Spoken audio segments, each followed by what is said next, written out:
I have two rules. One is I never wear a tie, ever. And the second is I don't stand behind podiums. I absolutely hate them. So I thought about what I would say. Evening sessions are always difficult. Because especially if you've been 6:30, 7, you're fighting two things. One is you're hungry, you want to get to the dinner, and the second is you're tired. So I'm going to keep this basic. I want to keep this big picture. I'm not going to get into details. I'll give you a little bit of history. I came to NYU, New York University, in 1986 as an assistant professor. And when I was hired as an assistant professor, I was given a class to teach. The class I was given to teach was called Security Analysis. For those of you who have never heard of this class, the class that has a long and hoary tradition. In the 1950s, it was started at Columbia University by a guy called Ben Graham, whose most famous student, of course, was Warren Buffett. So in 1986, I show up at NYU. They said, this is the class you're teaching. I took one look and said, I'm not teaching this class. It's the most boring class ever. It's a collection of topics. There's 4 weeks in stocks, and 3 weeks in bonds, and 2 weeks in futures and options, and 5 weeks in institutional detail, listing requirements for this, listing requirements for that. And I said, I'm not going to teach this. It's boring. Not a great attitude if you've just been hired as an assistant professor. So I went to the head of my department and said, I don't want to teach this class. He's a good guy, though. He said, what would you like to teach instead? I said, I'd like to teach a valuation class. He said, don't do it. There isn't enough stuff in valuation to fill a class. You know what? He was absolutely right. In 1986, there wasn't enough stuff in valuation to fill a class. But I really, really, really wanted to teach this class. And I learned very early in my academic life that if you want to get anything done at a university, the best way to do it is to do it subversively. So you try to get official permission to do something, you know what would happen? A committee would be formed. Do you guys have experience with committees being formed? You know what happens when committees get formed? They're baby committees. They call them subcommittees and sub-subcommittees. They report to each other. And take them about 35 years to get done. And 35 years later, they'd come back to me and say, you can teach the class. I'd be too old to teach the class. So I said, okay, I'll teach a security analysis class. And I walked in and taught a valuation class. They have no idea what I do in a classroom anyway. You know how long it took them to catch on? In 2008, I get a call from the dean's office. They said, we hear you're teaching a valuation class. I said, yes, I've been doing it for 22 years. They said, we don't see it anywhere on the schedule. And I said, that's very easy to explain. I've been hijacking all these other classes you've been giving me and teaching valuation instead. They said, that's not right. We should call it valuation. I said, you're right.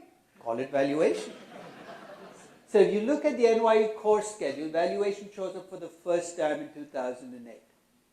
But this is a class that I've been teaching since 1986. And last spring of 2019, I taught this class for the 55th semester. And I'll say something about this class. No claps needed, no applause needed. I've just survived. Survival should never get just applause, right? That's minimalist requirement. But I want to say something about this class that encapsulates how I think about valuation. Everything I know about valuation, I've learned in the course of teaching this class. Notice how I said it. I didn't know it when I walked in. I've learned in the course of, I've changed over the last 33 years as I've taught this class. I've had to learn. And as I thought about what I would do today, I thought about compressing everything I've learned over 33 years of talking about valuation, thinking about valuation. I actually don't do valuation for a living. I've never been paid to do a valuation. I never want to be paid to do a valuation. I have the luxury of talking about valuation as somebody who just practices valuation in what I do. So I thought about taking my lessons and kind of compressing them and presenting them in about an hour, maybe a little more than an hour to do it, and presenting them as a series of big lessons. So I picked my favorite movie. In fact, when Rajiv asked what title should I give, I said, look, we take ourselves far too seriously in this profession. we're really not rocket scientists. We can add, subtract, multiply, and divide. You can do valuation. So I said, let's call it the Jedi Guide to Valuation. Star Wars fans? Can you switch to the slides, please?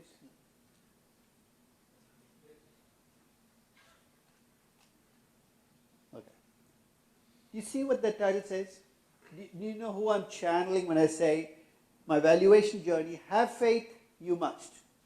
What Star Wars character is that? Come on. You've seen Star Wars, right? If you haven't seen Star Wars, we're pretty much dead in the water right now, right? That's Yoda, right? Have faith, you must. So let's take what I see as the lessons of valuation and kind of compress them and go through them. Let's start with the first one. I usually get the MBA. My typical class is 400 MBAs. I teach in an amphitheater. And I usually get them after the second semester of their MBA class.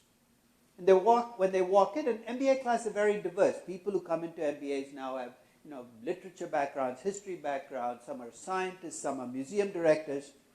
So often for many of them, their first exposure to what they think is finance is an accounting class that they take in the first semester. And that makes my life really difficult. Because the first thing I tell them is accounting is not finance. Let me explain. I'm going to say some very mean things about accountants right now, so don't take it personally if you're an accountant. Let's think about how accountants think about the world. Let's take the accountant's favorite financial statement, a balance sheet. It kind of encapsulates how accountants think about the world. First, accountants like to put things in boxes. There's fixed assets, there's financial assets, there's current assets, there's intangible assets. And the rules they follow are not consistent across the different boxes. When you have fixed assets, how do you record them in an accounting balance sheet? You look at what you originally paid for the asset.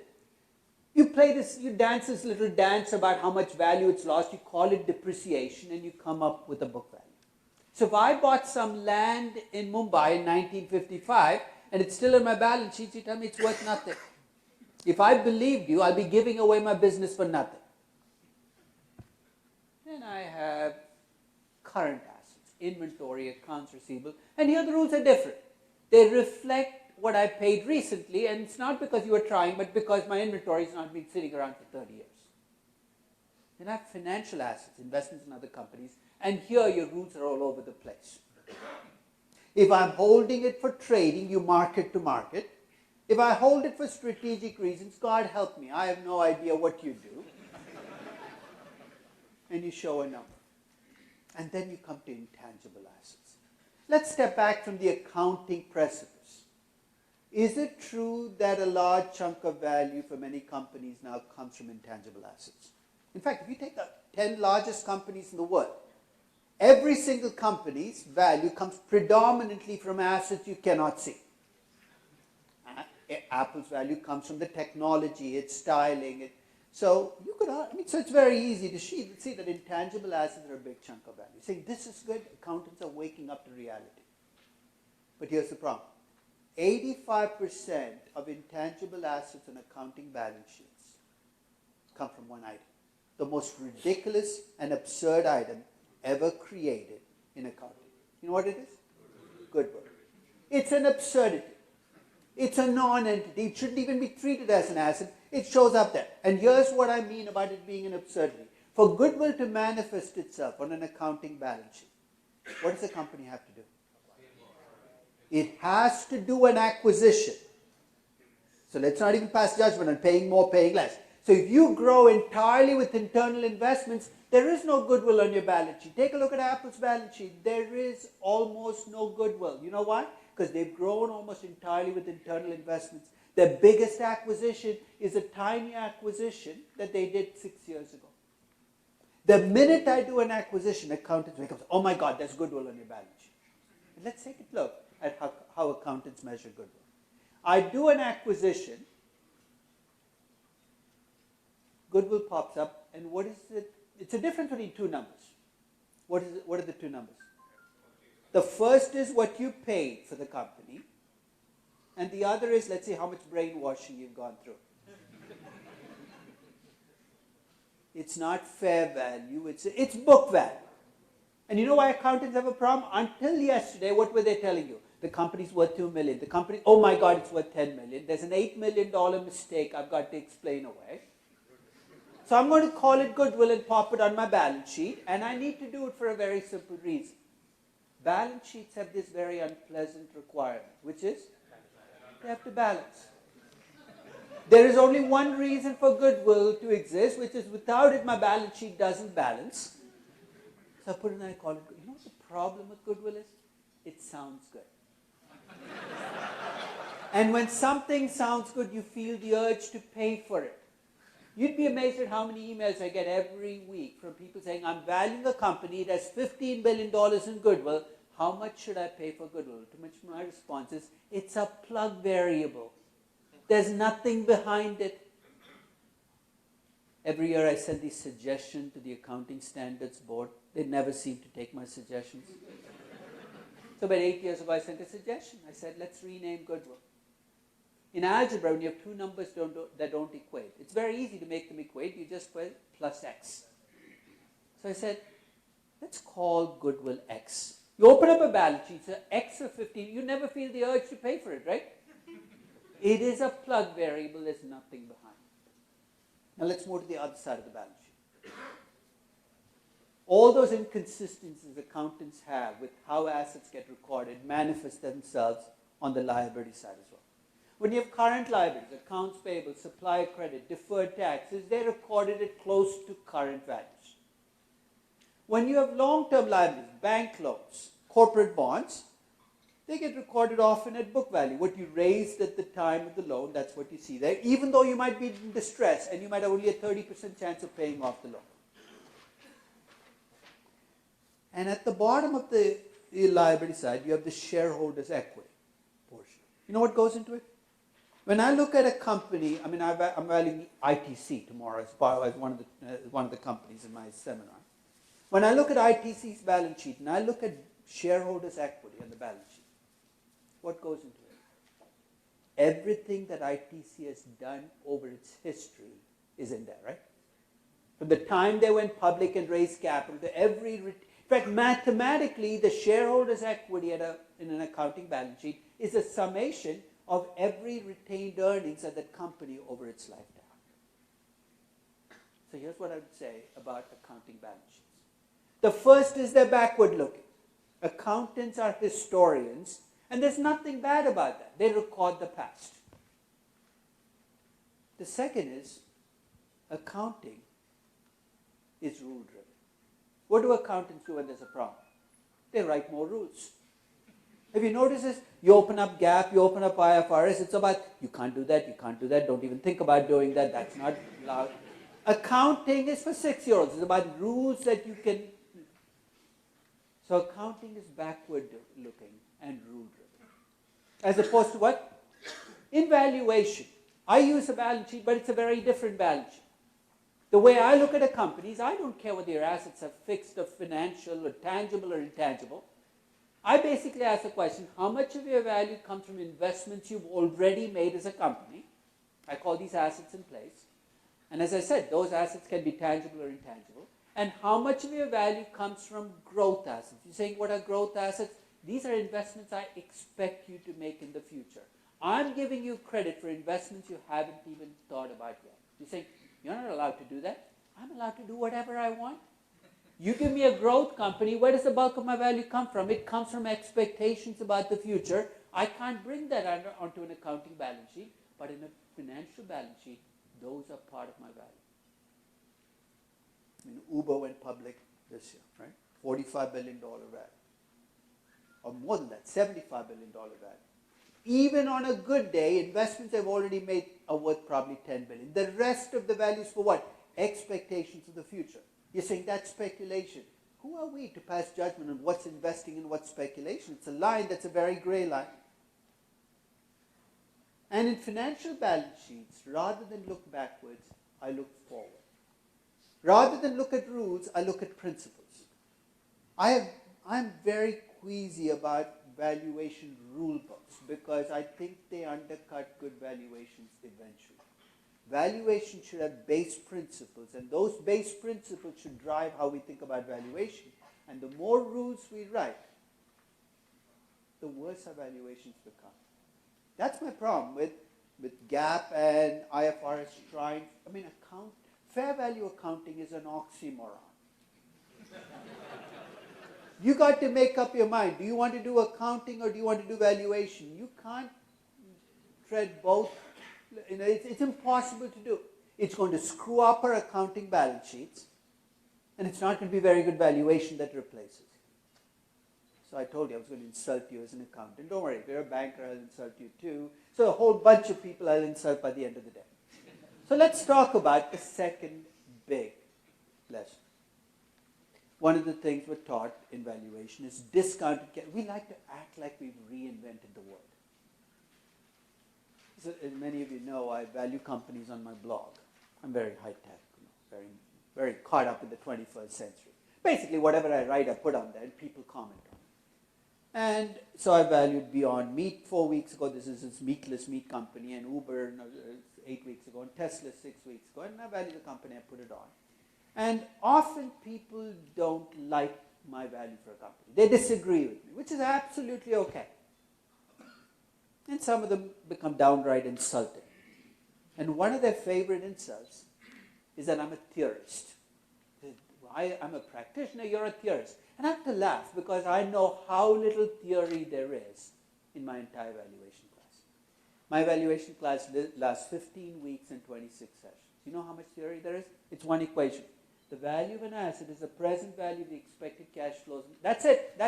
The entire class is about coming up with better estimates of the cash flows and better adjustments to come up with a discount rate on those cash flows. In fact, I do when I do my regular valuation class, I walk in with an envelope and I put a $20 bill in it. Act like I have an envelope with a $20 bill in it. I hold it up and say, how much should you pay for this envelope? Go along with me. Act like there's an envelope with a $20 bill. How much do you pay for it? If you pay $20 for an envelope with $20, what do you end up with? An envelope. Because all you do is swap the $20. So the first rule in valuation is if you know the value of something, don't start your bidding at that number. There's nothing left for you. Right? So start at $1. You don't know what disease I have. Maybe I don't read numbers. Of course, it's asking for too much. Even a banker can't screw up a $20 bill in an envelope. So at the end of that auction, you're probably going to end up at $20. Then I take a 3x5 card. Act like I have a $20 envelope with $20. We've got to $20 now. I take a 3x5 card and I write a word on it. Let's make it control. I put it in the envelope with you. And I ask you, how much did you pay for this envelope now? You now have $20 plus control. Go along. How much did you pay for that envelope now? Still 20. But I put control in there. I thought control was worth like 20%. Isn't that the case? Isn't that rule of thumb? Not in this case. The $20 will be You will never make it as an M&A banker. That's a good thing, right? Because I tried exactly this experiment at Goldman Sachs M&A 6 months ago. It was for a re-education camp that they had for their bankers. You know why it's a re-education camp? These are experienced bankers who've forgotten their basic. They said, can you come in and do a session? So I held up the envelope, put $20, put control. A banker bids $25. You know what I did? I sold him the envelope. He said, I didn't mean... He said, now that it's your own money, you feel the pain, right? And think of what he did. He paid $5 for a 3x5 card, which I stole and wrote the word control on. And then I continue. Take my second 3x5 card and I write the word synergy. That's a good thing, right? I put in there, how much did you pay for this envelope now? Brand name. Put it in there. Still $20. It's just 3x5 cards with nice sounding words. I call these weapons of mass distraction. You know why I call them weapons of mass distraction? Because you finish a valuation, what do people do? They say, what about my brand name? What about the fact that we have great management? What about this? What they want? They want you to add a premium on your valuation because they have a word that sounds good. So I'm going to state a proposition that I call the it proposition. It's a deep proposition. And here's what it says. If it does not affect the cash flows and it does not affect risk, it cannot affect value. Let me go back to those words I threw out there. What's the value of control? Don't think in terms of a banker or a 20% premium. What's the value of control? The true value. You get to run the company instead of the existing management, right? So to value control, what do I have to do? I have to value the company twice. Once with the existing management running it, and once with you running it. And presumably, if you can do a better job, what will I find? You will get a higher value with you running it than the existing management. That difference is the value of control. Could it be worth 20%? Yeah. Could it be worth nothing? Absolutely. If you have a company that's already perfectly managed and perfectly run. And could it be worth 100%? If you have a company that's really badly managed and badly run, it could be worth 100%. I don't know where these rules of thumb come from. I don't believe a single one of them. What's the value of synergy? In fact, what is synergy? We use this word all the time, right? We see the word used. What is synergy? Two companies coming together are able to do something that they could not have done as standalone companies, right? So to value synergy, what do I need to do? First, I need to value the two companies standing alone. You can never value synergy by just valuing the target company. It's impossible to do. So when a banker claims or an analyst claims he's done that, it's not doable. You've got to value the acquiring company and the target company as standalone companies. And then you know what you need to do? You need to take the combined company and put in the specifics of synergy. Higher revenue growth, lower cost, and value the combined company. And guess what? Synergy could be worth a lot or it could be worth very little. In most M&A deals, you think people do that? They talk about synergy, but they don't want to give you specifics.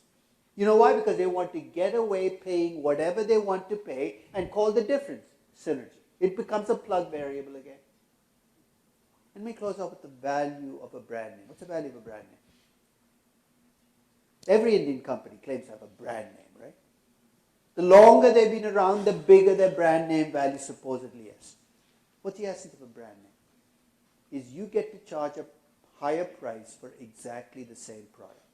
That is true brand name power. I tell people to walk into a pharmacy, walk to the painkiller section.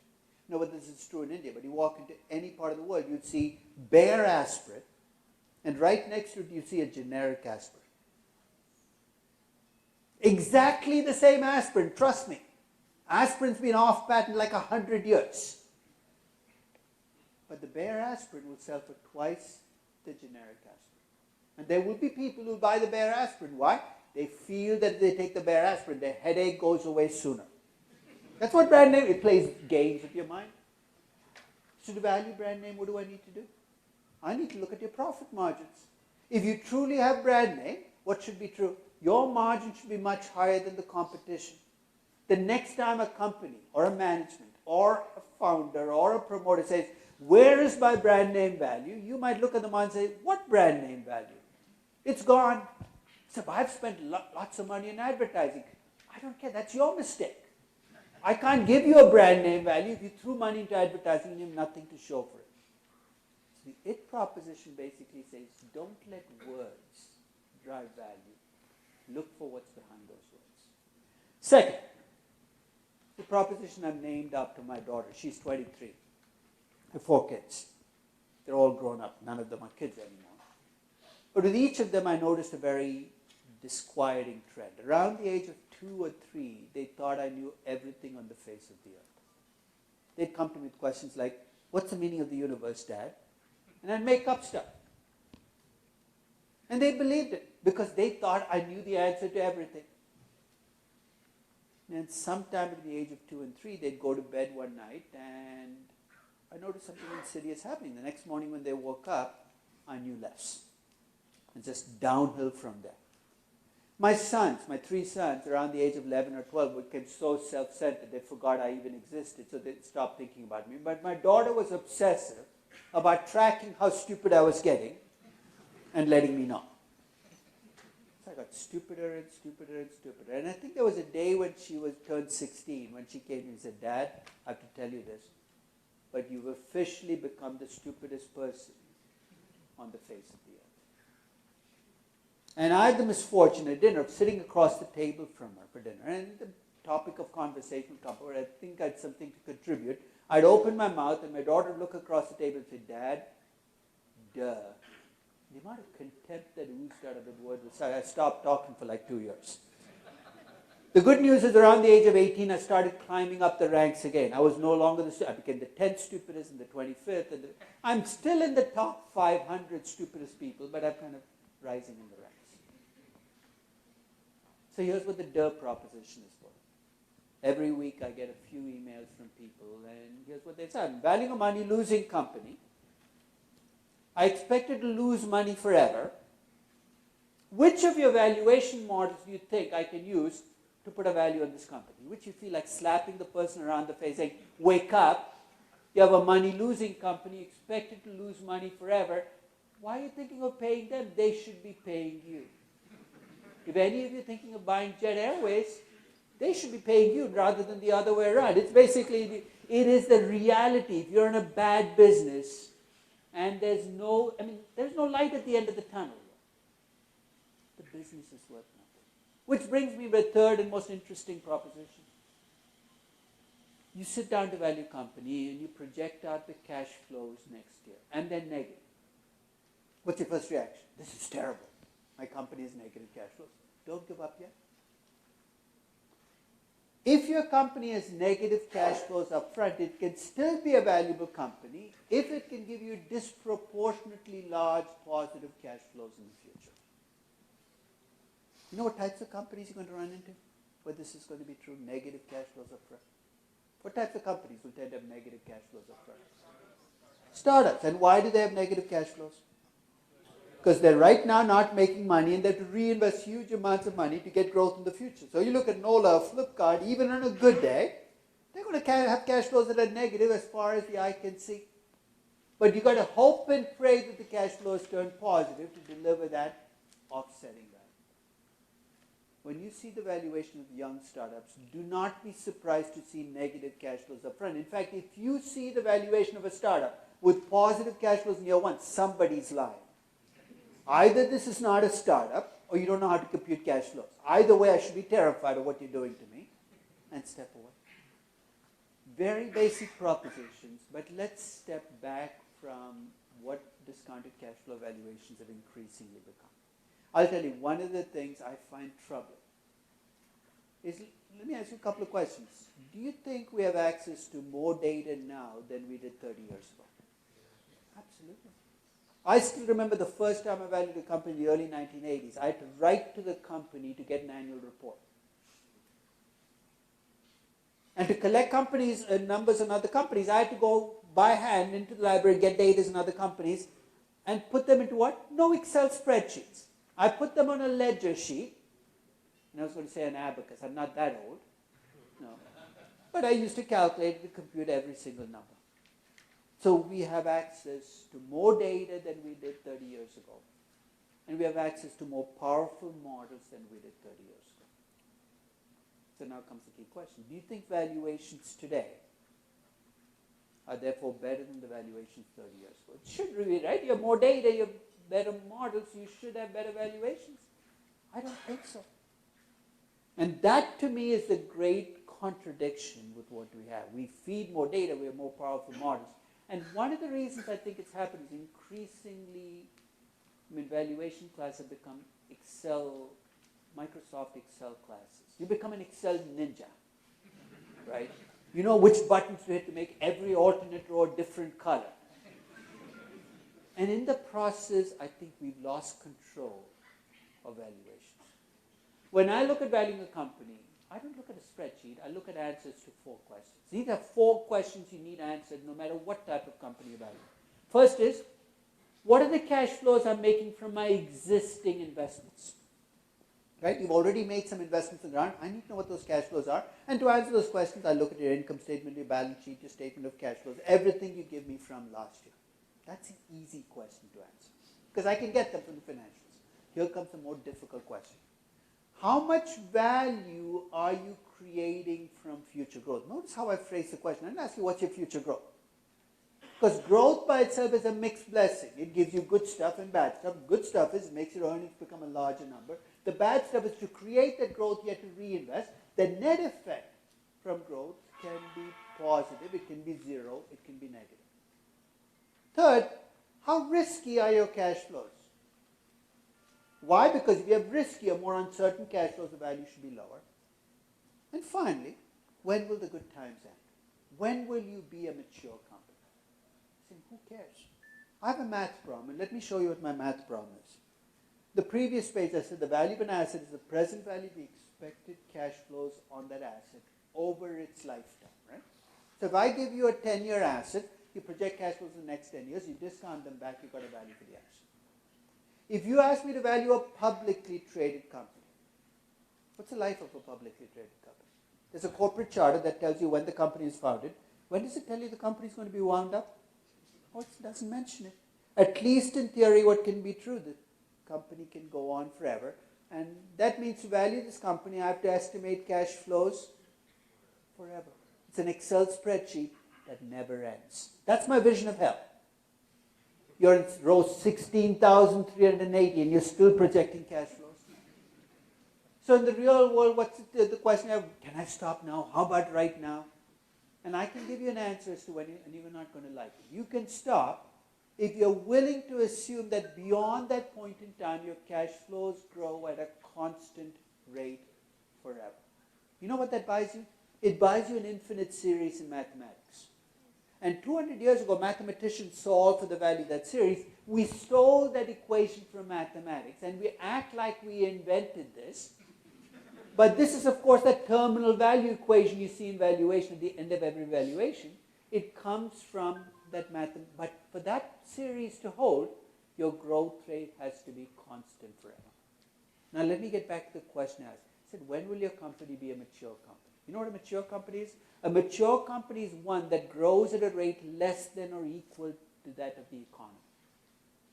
Why do I need to know that? Because if you're going to be able to do that, then I can assume your cash flows are at a constant rate forever. And I can put closure, come up with a terminal value, and bring it back. So when I think about valuation, I think about answers to those four questions. And to me, a discounted cash flow valuation model is just a way of putting in my answers into the model. My base year cash flows reflect what you're making from existing assets. My value of growth I showed two places. One in the growth rate that I use, that's the good news. And then in the reinvestment that I put in to get that growth rate, which is the bad news. The net effect is going to determine whether growth adds value, does nothing for value, reduces value. My risk shows up in my discount rate. And when you tell me your company will become a mature company, I put that closure in a terminal value. Discounted cash flow valuations allow me to answer questions in a structured way and bring them all into my value.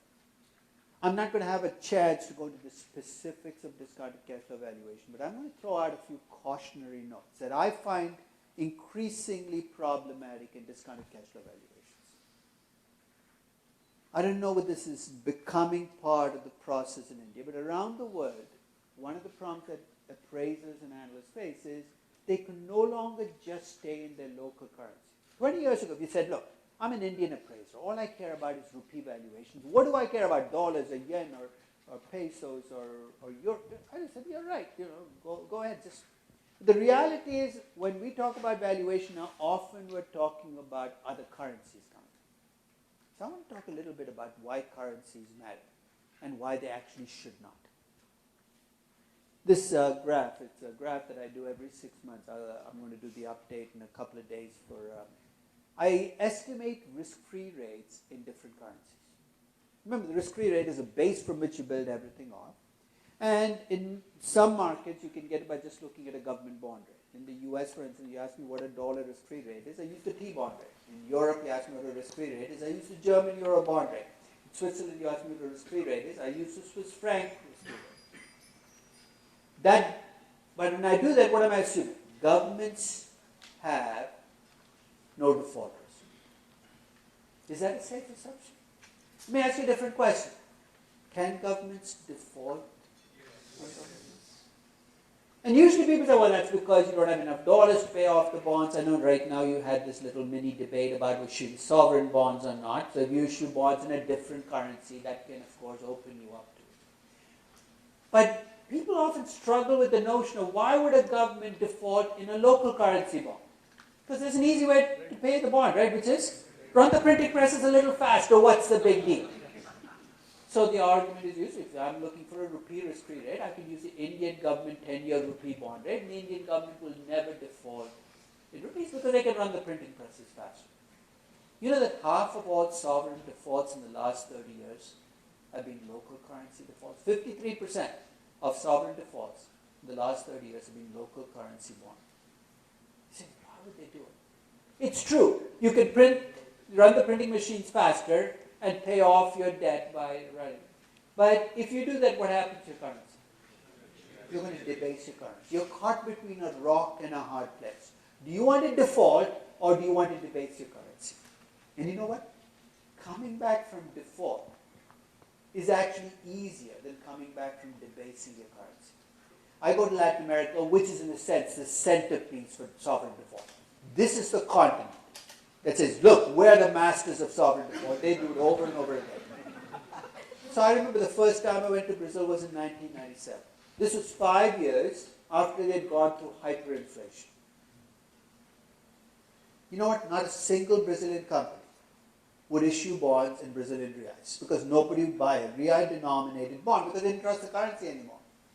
And the Brazilian government would not issue bonds in real because nobody would buy their bonds. They had to issue bonds in dollars. So the reason Brazil started issuing sovereign bonds was not because they had a well-thought-through process, because they had no choice. Nobody trusted the local currency. They had to issue bonds in US dollars. It took Brazil 14 years before the Brazilian government was able to issue Brazilian real bonds, local currency bonds, because that's how long it took for people to get trust. You know how often Argentina has defaulted in the last 15 years? This is like every 4 years there's another. In any just world, nobody should ever lend money to Argentina ever again. But in 2015, I was in Argentina. It was the second coming of Argentina, the third coming. Every portfolio manager in the world was there. They were ready to forgive and forget. You know where I'm going next, right? The assumption that governments don't default in the local currency is just not true. Which means if you give me an Indonesian rupiah government bond, I cannot use it as my risk-free rate because if some portion of that bond is for default risk, I'm actually double counting country risk. Once through what I use as what I call my government bond risk-free rate, and once with the risk premium that I attach to the country. So I do a little cleaning up. And some people don't like what I do, but it's what I do. In any country where I perceive default risk in the government, I take the government bond rate and I subtract from the government bond rate the portion of the bond that I think is due to default risk. And I'm a little sloppy about how I do this. I'm open about admitting it. I get that measure of default risk in one of two ways. One is I look at your sovereign rating as a country, and I'll admit, ratings agencies are not the sharpest knives in the drawer. They're always late to the party, but let's face it, they, on average, they do tend to capture default risk. So if you're a Baa2 rated country and you have a government bond, I'm going to take the default spread that goes with the Baa2 rating and subtract it from your government bond rate, saying I want a risk-free rate in rupees or a risk-free rate in rupees. So see this red portion of the part? That is my risk-free rate in different currencies. So let's start with an observation. Risk-free rates vary across currencies. Some currencies have much lower risk-free rates than others. In this case, for instance, the risk-free rate in Nigerian naira or Turkish lira is much higher than the risk-free rate in Indian rupees, which is much higher than the risk-free rate in US dollars, which is much higher than the risk-free rate in Swiss francs or Japanese yen. In fact, the risk-free rate in Japanese yen and Swiss franc is actually negative. Kind of a mind-boggling concept, right? I mean, you know that Danish homeowners last year, when they borrowed money to buy houses, you know what the banks had to do? They mailed them a check every month. You borrow money and they mail you a check. This sounds like a great deal, right? It's a mixed blessing, but it's what it is. So I'm going to ask you a question. This is going to go to the heart of what I call cracking the currency code. Why do risk-free rates vary across currencies? If they're truly risk-free, we know why government bond rates vary across currencies. Some governments are risky, some are safe. But if I've cleaned up for risk, why do risk-free rates vary across currencies? It's inflation. That's it. High inflation currencies will end up with high risk-free rates. Low inflation currencies will end up with low risk-free rates. And deflationary currencies could end up with what? Negative risk-free rates. 3 years ago, I wrote a piece on my blog on negative risk-free rates. And I wrote it because I got so many emails from people around the world, especially in Europe, saying, I'm valuing companies, the risk-free rate, my currency has gone negative, what do I do? It's a lot of heartburn. The whole world had ended for them. I said, let it go. It's okay. Negative risk-free rates are unusual, but they're not unnatural. If you have deflation and negative growth, you should expect, it's not a good thing, right? The fact that the euro risk-free rate has turned negative is a very bad message for European growth in the future. But in terms of doing a risk-free rate, it is what it is. I take what I call the karmic view on risk-free rates. You know what that is? It is what it is. I can tell you what I wish the T-bond rate should be, but it's not mine to control. It is what it is. I'm going to build it in. And if you are consistent in how you treat currencies, your valuation should be currency invariant. You know what I mean by currency invariant? If I value Infosys in rupees and I come up with the value per share, and then I value it again in US dollars and come up with the value per share, I should get exactly the same value per share. And that strikes people as, how can that be? The cost of capital for Infosys in US dollars is going to be much lower than the cost of capital in Indian rupees, right? You're saying, so how can the values be the same? What else is going to change? When I value Infosys in Indian rupees, the growth rate I need to use is an Indian rupee growth rate with an Indian inflation rate built in. But if I value Infosys entirely in US dollars, the growth rate I should be using should be a dollar growth rate which reflects a lower inflation. What one hand gives you, the other hand will take away. You know what gets us into trouble? Is when you do your discount rate in dollars and your cash flows in rupees and expect your valuation to actually make sense. But it can happen so easily. I remember a student of mine called me about 2 years ago. He's the CFO of a very large US company. He was very proud of himself. He just bought an Indian company. And he wanted to call me to tell me how careful he'd been. So he calls and he says, we just acquired an Indian company. I remembered everything from your class and I did everything right. I said, tell me what you did. He said, we valued the Indian company in US dollars because we think in dollars. I said, that's okay, right? And I said, you can value any company in any currency. That's a choice to make. That's fine. He said, to get the dollar cost of capital, we start with the dollar risk-free rate, the T-bond rate. We built up country risk premium. And then he went through the process. He said, okay, that sounds right as well. Then he said, we got the last year's financial statements during rupees. We converted to dollars so that we were doing dollar cash flows. And then we put a growth rate on them. And I said, where do you get the growth rate? He said, we talked to the managers of the Indian company, and we asked them what they thought the earnings would grow at, and we think they were pretty unbiased, and they gave us a growth rate, and we plugged it in. So I asked him the question. You know what question I asked him? Did you ask the Indian managers what currency they would think? If you ask an Indian manager about growth, what's your frame of reference if you're an Indian manager? You think in rupee terms. The growth rate they got was, they were not being deceptive. They were just giving the growth rate. We tend to think in the currencies we work in. So my recommendation to you is increasingly be explicit about currencies, especially when you talk to companies which have multiple currencies working around. When you talk about an interest rate, when you talk about a growth rate, and somebody says, I borrowed money at 6%. Ask them in what currency. Because it makes a big difference whether you borrow the money at 6% in US dollars or 6% in rupee terms. Because it's so easy to mismatch. Second, so much of what we do comes from looking at the past, right?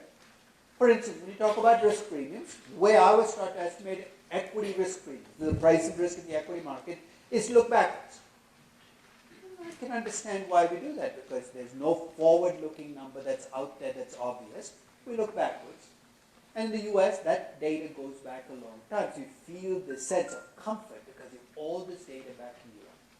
So if you ask me what the equity risk premium for the US is, I can go all the way back to 1928 and say the risk premium is 4.77%.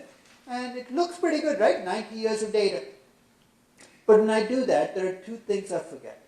One is, when I use a risk premium for the last 90 years as my risk premium for the future, what am I assuming about the future? I'm going to assume the future looks like the past. It's called mean reversion. Is that a good assumption? It's a good assumption as long as I'm working with a structural model that hasn't shifted. So much of what we do in finance and valuation, it comes from the US in the second half of the last century. And the US in the second half of the last century had the most mean reverting, stable, predictable economy of all time. You see where I'm going? This trust in the past comes from a market where trusting the past worked. Post 2008, I think we're in very dangerous ground making that assumption. I've not used historical risk premiums in valuation probably in 12, 15 years. And post 2008, I've never used it. Because to me, 2008 was a break from the past. It said, look, the model has changed. You can believe in whatever mean reversion you want, but you don't know what the mean is going to be. So what do I do instead? I look at a forward-looking estimate. I won't go through the specifics, but at the start of every month on my website, I compute a forward-looking risk premium for the S&P 500. Sounds fancy, but if you ever computed the yield to maturity on a bond, you know how you do that? You take the price of the bond, you take the cash flows, you solve for an internal rate of return. I do that with stocks at the start of every month. I take the S&P 500, project cash flows, and solve for what rate of return investors are demanding. It's not your job or my job to tell you what the right price of risk is. This is a market set number, and that number goes up and down. It started this month. It was 5.67%. Every company I valued in July, that's the premium I've used as my US risk premium. You think, what are you going to use in August? I don't know yet. On August 1st, I'll redo the numbers, and I'll update the premium. Let's talk about globalization. Another liability of becoming globalized is, even if you value just Indian companies, the reality is you're exposed to country risk. You have an Indian company that has operations in Africa. You've got to bring in the risk of that African market into your investment. So one of the things I've been doing for the last 25 years, at the start of every year, I estimate risk premiums for every country. I don't do it for you. I actually do it for me, because the value companies for the rest of the year, I need to know what the risk premium is in Nigeria if I want to value BP. British Petroleum, not Bharat Petroleum. No. But basically, for every company that is exposed. So I go through this process, and I cut to the chase of how I do it, because there's no mystery in how I do it. I start with the US risk premium on January 1st, 2019. So started this year. That number was 5.96%. That becomes my base number.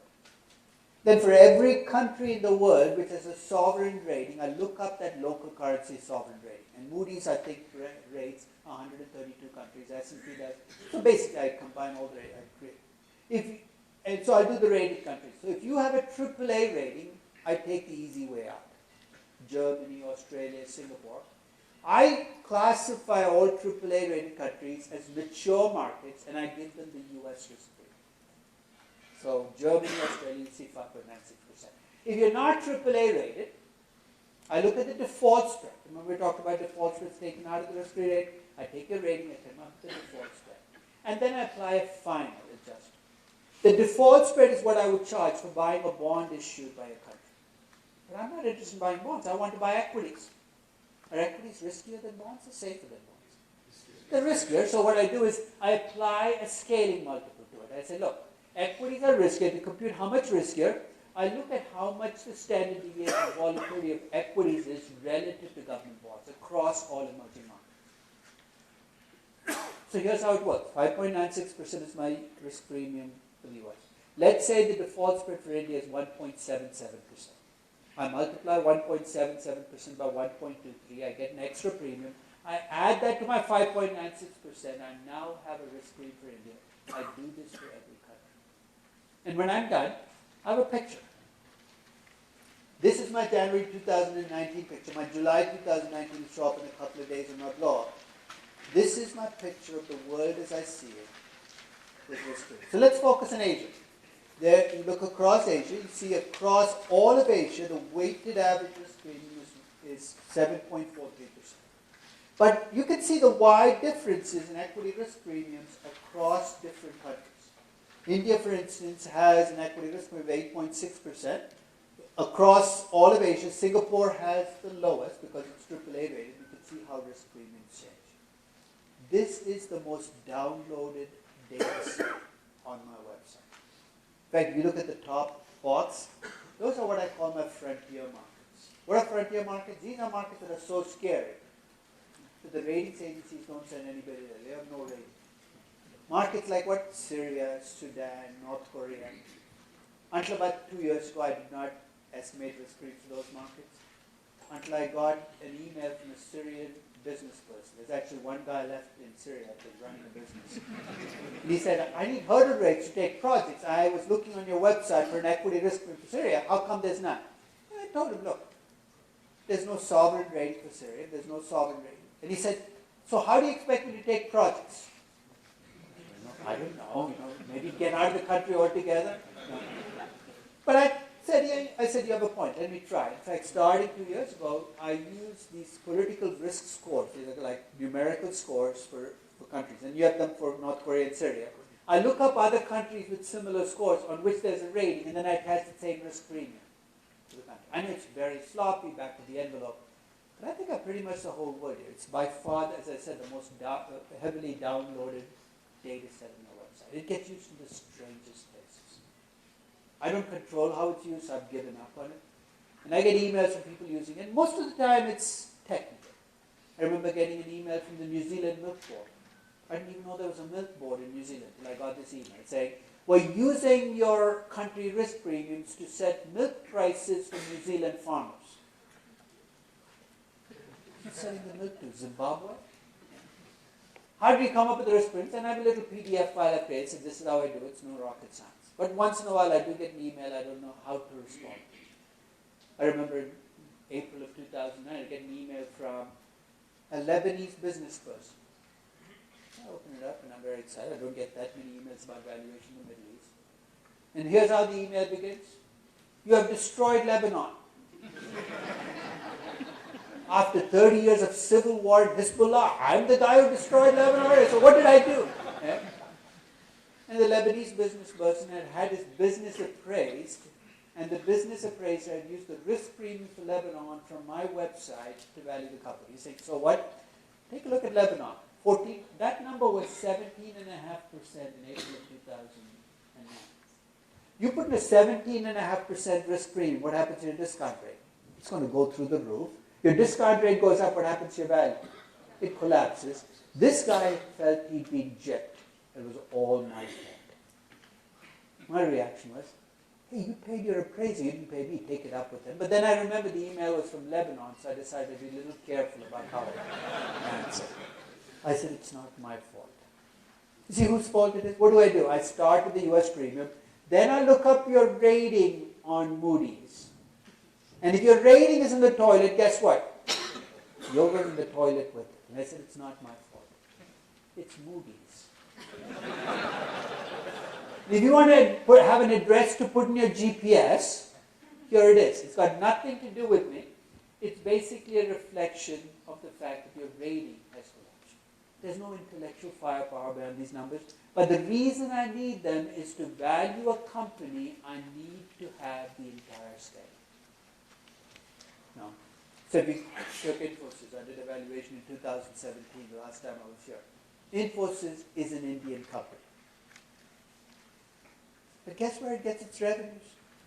It gets almost, if you look at the percentage, 62% of its revenues in Northern Europe, 22% in Europe, 12% in the rest of the world, and 3.19%. It's an Indian company. When I value Infosys, I have to remember that it's an Indian company with its exposure in the rest of the world. When I used to value Infosys, that was the equity risk premium I built in. Can you imagine valuing Coca-Cola? Coca-Cola is a US company in name. Its headquarters in Atlanta. But 65% of its revenues come from emerging markets. Risk doesn't come from where you're incorporated. It comes from where you do business. And this is my way of bringing that into the valuation. Final point about valuation, and I'll move on to the next topic. When I look at valuation, and I look at a lot of it, I use what I call my valuation triangle to check the consistency. Let me explain what I mean by that. There are three sides of the triangle. There's growth, there's reinvestment, there's risk. Sounds fancy, but let's say you send a DCF to me and say, can you take a look at this? I'm first going to check your growth rate. What are the three possibilities? You could be estimating high growth, low growth, and no growth. And I'm not going to fight you on it. It's your company. You know more about the company than I do. So if you put in high growth, I'll say, okay, high growth. Then I'm going to go check your cash flows to see how much you're reinvesting in plant and equipment and whatever you need to reinvest. If you have high growth, what should I expect to see in reinvestment? High reinvestment, low reinvestment, or no reinvestment? I should expect to see high reinvestment. And generally, when I look at risk, I should expect to see high risk. High, high, high makes sense. Low, low, low makes sense. High, low, low, I'm going to push back. Tell me how is it that your company can grow fast without reinvesting very much with very little risk. And if you can give me a good story, I'll step back. But this is my way of checking valuation for consistency, because without consistency, valuations kind of fall apart.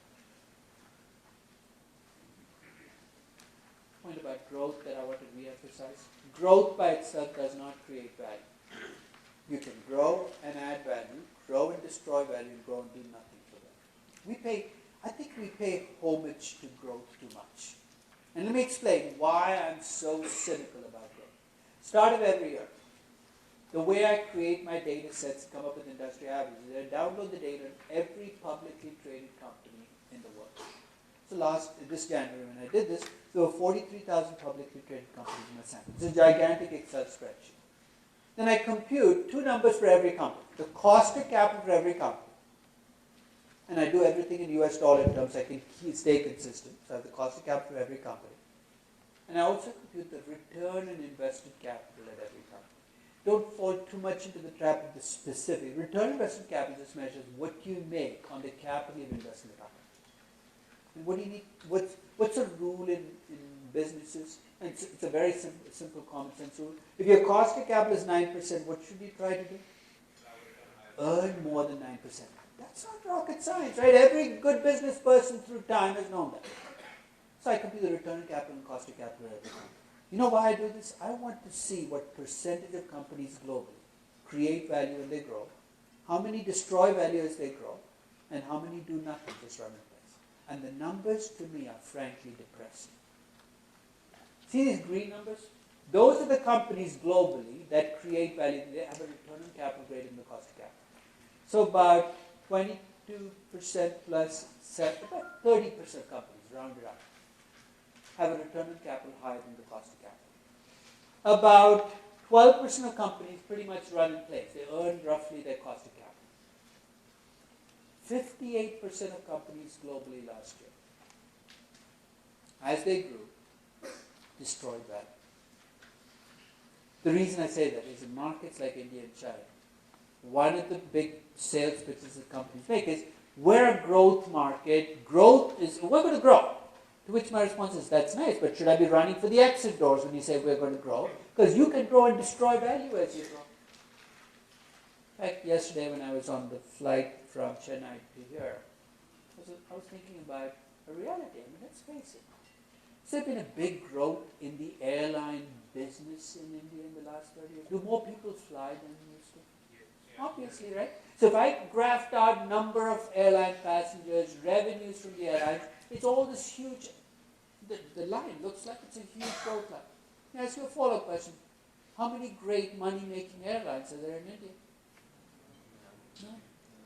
You can have growth and have businesses not able to make money off that growth. And the sooner we start separating the two, the healthier growth becomes.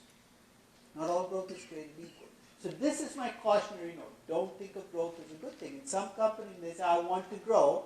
You should be saying, don't. You're better off not growing. And finally, on the cost of capital, one of the things I try to do to keep perspective is I compute the cost of capital of every one of those 43,000 companies, and I put in a histogram. You know histograms and statistics? Basically, I just count the number of companies, cost of capital. So the reason I do this is I actually, at the end of the process, can tell you what the cost of capital for a typical company would be in a global market, in a mature market. And it's what I use to gain perspective. So when you send me a valuation of an Indian company, if I see a 5% cost of capital, I'm wary because the median cost of capital in an Indian company in rupees is closer to 12%. What I use this histogram for is when I look at a valuation to make a judgment. Is that cost of capital a number that looks okay given how the cost of capital is distributed? And I'll tell you one other thing. In valuation, I think we spend far too much time on discount rates and far too little time on cash flows. Spend more time on the revenues, the growth, the cash flows, because that's where the big mistakes in valuation get made. Finally, don't let your macro views climb into it. You know what I mean by macro views? What do you think will happen to interest rates? What do you think will happen to oil prices? You're going to be tempted, but it's better to keep your macro views out of the valuation. I'll give you a very simple example. When you sit down to value an oil company, let's say it's Royal Dutch. You know what the key driver of value to Royal Dutch is? What happens to oil prices? So you're going to be tempted to project out oil prices. So let's say you are an optimist on oil prices. You think they will double over the next 5 years. If you put in that projection into your Royal Dutch valuation, what are you going to find? The company's worth a lot. You're saying, so what? Then if you ask me to buy the company, I'm not sure whether you're asking me to buy the company because you like the company or because you think oil prices will double. You're saying, why should I care? If you're really telling me to buy Royal Dutch because you think oil prices will double, I'll tell you something. There's a much easier way for me to make money than buying Royal Dutch, which is to do what? Go buy oil price futures. If you're that good at forecasting oil prices, what the heck are you doing valuing Royal Dutch in the first place? And that's, I think, part of the problem. When analysts start to bring in their views on interest rates and exchange rates and commodity pricing to valuations, what you end up with is a strange mishmash in the valuation. You're not quite sure what to do. So let's talk a little. So I'll just show you my ITC valuation that I'm going to show in my class tomorrow. Don't do anything crazy about it. I know I'm staying at the ITC Maratha while I'm doing the valuation. So I'm afraid of what will happen the day after. Because I don't like the company. To me, this is a company. If there anybody from ITC, don't take this personally. I just don't like the company. It is a cigarette company. No matter what you frame, you say, but they have hotels, they have consumer products. This is a company that gets the bulk of its cash flows from cigarettes. The problem they have is the cigarette business is stagnant. Thank God for that, because I don't want any more cigarette smoke blown across my face. It's stagnant. And the company has taken the cash flows in the cigarette business and directed into hotels, into consumer products. And the reality is none of those other businesses create value. The cigarette business field. So that's what I see in the company, and my valuation reflects its story. So the growth you see there comes almost entirely from them trying to grow another business where the margins are much lower than in the cigarette business. And that's going to show up over time in my valuation. But one of the points I'm going to make is every valuation tells a story. And my story for ITC is not an upbeat story. But it's not my fault. It is what it is. It's a cigarette company trying desperately to get growth, and that growth is coming from businesses that don't have the kinds of margins and returns the basic cigarette businesses. I'm not saying it's going to go bankrupt or be distressed. It's going to be a company that's around, but it's not a company where there's going to be much upside from growth, because the growth is happening in businesses where their competitive advantages don't kick in.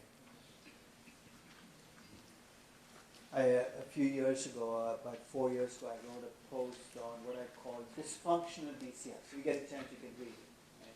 Basically, it's about all those terrible DCFs that I see, and I put them into the hall of shame of bad DCFs. So I won't go into specifics, but one of my favorites, what I call the kabuki DCF. What a kabuki DCF is? This is valuation. We start with the number you want to see. And then you reverse engineer into that number. Let's face it, most fair value accounting valuations are kabuki valuations. You're not trying to search for the truth. You have a number and say, how do I get there? You have dreamscape valuation. You know what those are? These are companies that can exist only in your dreams or on spreadsheets. I can create some amazing companies on spreadsheets. You have robo-DCFs. Robo-DCFs are DCFs where you're not sure who's running you. Who? Are you running the model or is the model running you? It's like and you have mutant DCFs. A few months ago I got an email and multiple posts from somebody who said, I valued the Indian market and found it to be massively undervalued. He'd done a DCF, he said. And here's what he had done. If you're in the room, don't identify yourself, I don't want to know. He took the earnings for Indian companies and discounted them. First, what do we need to say? Earnings are not cash flows because you can pay your entire earnings out. How the heck are you going to grow?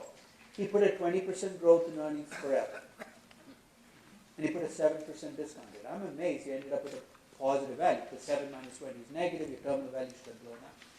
But just because you discount a number doesn't make it a discounted cash flow valuation. You discounted the wrong number. You discounted the earnings instead of cash flows. You made up a discount rate. And then you tell me that stocks are massively overvalued. There's nothing behind what you just said. But again, people think that if they discount a number and they come up with a value, that they've done a discounted cash flow valuation. I know I'm running out of time, so let me kind of cut to the chase on the other lessons I hope to bring. As I said, one of the things that troubles me is the fact that we've increasingly become spreadsheet-driven in valuation. Right? One of the questions I asked my class, at the start of the class, I said, is, and I can throw this question out to you. If I asked you to describe yourself as a person, would you more naturally think of yourself as a storyteller or a number cruncher? Think about it for just a moment. What comes more easily to you? Working with numbers or telling stories? Because each of us has a strength. I'll tell you what mine is. I'm a number cruncher, naturally. And when I first started teaching valuation, I taught it as a number cruncher, focusing on numbers, equations, models. And I discovered very quickly that this wasn't taking me very far. Because if all you have are numbers in a spreadsheet, you don't have a valuation, you have numbers in a spreadsheet. If all you have are stories, you don't have a valuation, you just have stories. A good valuation is a bridge between stories and numbers. You know what I mean by bridge? You show me a valuation of a company, and I point to revenues in year 10. So why are your revenues $2 billion? I don't want your answer to be, I used a 30% growth rate for the next 5 years and 10%. That doesn't answer my question. I need to know your story for the company that justifies the revenues. In a good valuation, every number will have a story attached to it, and every story you tell me about the company will have a number attached to it. And I've struggled with this, because I had to teach myself storytelling. I think I'm better at doing this now than I used to be. But it's been a struggle. I've had to learn storytelling. So as an example about the way I do this, in fact, when I think about it, is I go through a 5-step process. You give me a company to value. Here are the 5 steps I go through. First step is I try to tell a story about the company. Notice, that's the step 1. I don't open an Excel spreadsheet and I have a story for the company. Second step, I make sure the story I've told you is possible. I'm not telling you a fairy tale. Is plausible, which is a higher standard, and probable. I call this the 3P test, a basically classical test. Third step, I take the story and I break it into numbers that become inputs to my valuation. Every story you tell can become numbers. And once I do that, step 4 does itself. I have a value for the company because those inputs give me value. And then comes a step that most of us don't want to take, but it's well worth taking. When you finish a valuation and show it to other people, what do you want them to tell you? Amazing job. This is exactly how I value the company too, right? And if you hang out with people who think just like you, who've read the same books you did, follow the same rules you do, guess what? You're all going to pat each other in the back saying, this is amazing, we all agree with each other. My advice to you is when you're done with the valuation, seek out people who think least like you. Present your valuation to them and learn from the feedback. And it requires a thick skin because they're going to tell you that everything you did was wrong, and probably not wrong, but listening to people will make the story better. So I do a session actually on narrative and numbers, connecting stories to numbers, where I go through this process with two companies. Uber in June of 2014, I explained how I valued Uber, and Ferrari in October of 2015 at the time of their IPO. In the case of Uber, I valued them as basically the story I told about Uber. Well, during 2014 was they were an urban car service company that attracted new users into the business and essentially continued to do things the way they did, which they didn't own the cars, didn't hire the drivers, and kept 20% of the fare. My valuation reflected that story. In fact, every single input I have, I tell you what part of the story backs that input. So when you see my valuation, you can go to the input, but then each input is tied to, this is the story I'm telling about the inputs, because without it, all I have is a collection of numbers. You know, I valued Uber every year since. In fact, at the time of the IPO a few months ago, I valued them again, and in that valuation, I kind of gave you my updated story for Uber. A very different story than the story in June of 2014, because the company has changed, the market has changed, the world has changed. One final point about stories. There are some companies that I call story stocks. And here are the characteristics of a story stock. The first is, it's usually a young company. A young company in a big market. Why? It's going after the big, and it has a storyteller, and a storyteller who's a great storyteller. Young company in a big market with a storyteller becomes a story stock. And one of my favorite examples for this is Tesla. The company I value every single year for the last 7 years. It's a stock that's fascinating. Everybody's familiar with Tesla, right? I mean, this is, of course, Elon Musk's vehicle. It's a company that morphs every day. The story, you're not sure what the story is. One day it's a car company, the next day it's a battery company, then an energy company, then a boring company. Who knows what it will be tomorrow? So the story shifts on. So about 2 years ago, I decided to value Tesla, and I looked at the possible stories. First, I said, what business is the company in? Maybe it's an automobile company, maybe it's a technology company, maybe it's a clean energy company. Then I said, what's its focus? Is it on the high end of the market, or is it a mass market company? Third, I said, what's its competitive edge? Is it because they were there first, they produced the first viable electric car? Is it because of the style and the brand, or is it because they have superior technology? And I said, when they invest, are they investing like a manufacturing company, like a typical automobile company, or can they get away investing like a typical technology company? And finally, is their risk going to reflect the risk of an automobile company or the risk of a technology company? And you can see, given the choice I make, I can come up with very different stories for the company. And those very different stories are essentially going to pay out as very different inputs and very different values to the company. In fact, I ended up with a table that reflected, given my choices, what the value of the company would be. And they range from minus $60, which means the company is going to go bankrupt, to $316, depending on how I frame the story for the company.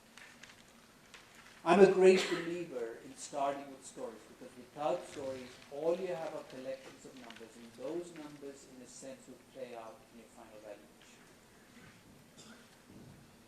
In fact, my ITC story is right up there. And as I said, it's not an upbeat story. It's a story about an aging company that is using its cash flows from a business that is stagnant to try to grow. And I think that story has never ended well in any part of the world, right? Because you keep stretching into businesses you're not that good at. Those cash flows eventually start to dry up, and my valuation reflects that end game.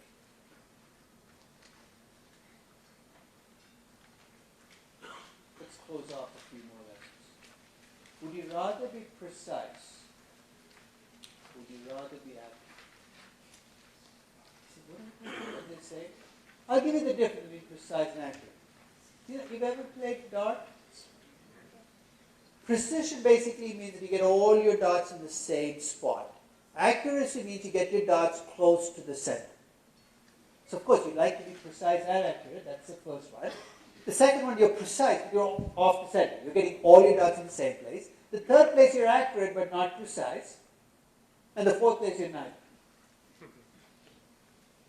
But let's pick these two. Would you rather be precise or would you rather be accurate? In valuation, what's the end game? Would you rather be precise or would you rather be accurate? I'd rather be accurate. And here's where I think you've got to be careful about how you write rules in valuation. Rules in valuation are driven by precision, not by accuracy. They're driven so you get the same result over and over again, even though it's a wrong result. It actually shows up, especially when you value young companies, right? Because young companies, the reality is when you sit down to value young companies, there are lots of unknowns. In fact, everything is unknown. And most people just give up. They say, you can't value young companies. Why? Because there's too much uncertainty. That's not true. You can value them, but you can even value them accurately, but you cannot value them precisely. It requires you to make the best judgments. I'm going to cut to the chase here. I think that the payoff to valuing companies when you feel most uncertain is greater than the payoff to valuing companies where you know all the facts. Sounds weird, right? And I'll give you my simplest way of explaining why. Let's say that you decide to become a weather forecaster. Why are you bored of this appraisal business? Who wants to work with spreadsheets? You decide to become a weather forecaster. I'm going to give you two cities, and I'm going to give these cities from the US, and I'll give you some background. You can see why. Your first potential job is to go work as a weather forecaster in Honolulu, Hawaii. And your second potential job is to become the weather forecaster in Epping, North Dakota. I know you've never been to Epping. I've never been there. I don't want to go to Epping. So why do you pick those two cities? Here's what the contrast is. Honolulu, Hawaii has the most predictable weather in the United States. The least variation in temperature, and the least variation so yesterday it rained, tomorrow it's going to rain as well. So if you go to Honolulu, Hawaii as a weather forecaster, you're going to be right a lot of the time because it's very predictable weather. Epping, North Dakota has the least predictable weather in the United States. The temperature shifts dramatically. You go from rainy days to dry days very quickly. So if your job as a weather forecaster is to be right, where would you rather be a weather forecaster? You're going to be in Honolulu, Hawaii, if you want to be right. If you want to be noticed, the reality is, who cares what the weather forecaster thinks in Honolulu, Hawaii? It's going to be sunny and 83 degrees tomorrow. It always is. I mean, it's like being the weather forecast in Mumbai and saying, it's going to rain tomorrow. I know. It rains every day. It's always 83 degrees and raining. There's not much payoff listening to the weather forecast here. The payoff to being a weather forecaster, people listen to you when there's the most uncertainty about the weather. And I think about valuation the same way. I know you can value Coca-Cola more precisely than Uber. Why? You have a lot of history, you know what they do, they have a business model, it's easy to value. But guess what? Nobody cares what you value Coca-Cola is because everybody else can value Coca-Cola precisely as well. It's companies like the Ubers and the Beyond Meats of the world where there's a lot of uncertainty that the payoff to doing valuation is greatest. So if you're doing valuation, don't stick with nice, mature companies. You might feel comfortable doing what you're doing, but those are exactly the companies we have very little to add to the process. Go where it's darkest. That sounds like a weird thing to say. Go where there's the most uncertainty. Value companies in the middle of crises because that's where the payoff to doing valuation is greatest. One final point and then we'll end for the day. How many of you do valuation as part of your living? What is part of your jobs? If you're an appraiser, you think your job is to value companies, right? I'm going to throw two words at you. Now, after I throw the two words, I'm going to ask you the same question I asked before. We know what drives value. What drives value is cash flows, growth, and risk. You can dress it up with a discounted cash flow model. Intrinsic value is driven by cash flows, growth, and risk. What drives price? Demand and supply. What drives demand and supply? Economy knows. It could be mood, it could be momentum, it could be any number of things. Value, price. You know that most of your valuation jobs are really pricing jobs? Your mission is to actually price things. You're using a discounted cash flow model, you're actually using the wrong tool. How do you price something? You look at what other people are willing to pay for similar assets out there. The starting proposition is, why would, if you know the value of a company is 100, why would people pay 300 for it or 50 for it? Because the pricing process can lead to a very different number in the value process. In valuation, you can focus on cash flows, growth, and risk and value of the company. In pricing, you're looking at demand and supply. So if you use multiples and comparables, use EV to EBITDA in 15 companies out there, you are pricing the company, not valuing it. And you're doing it not because it's better or worse, but because that's your job.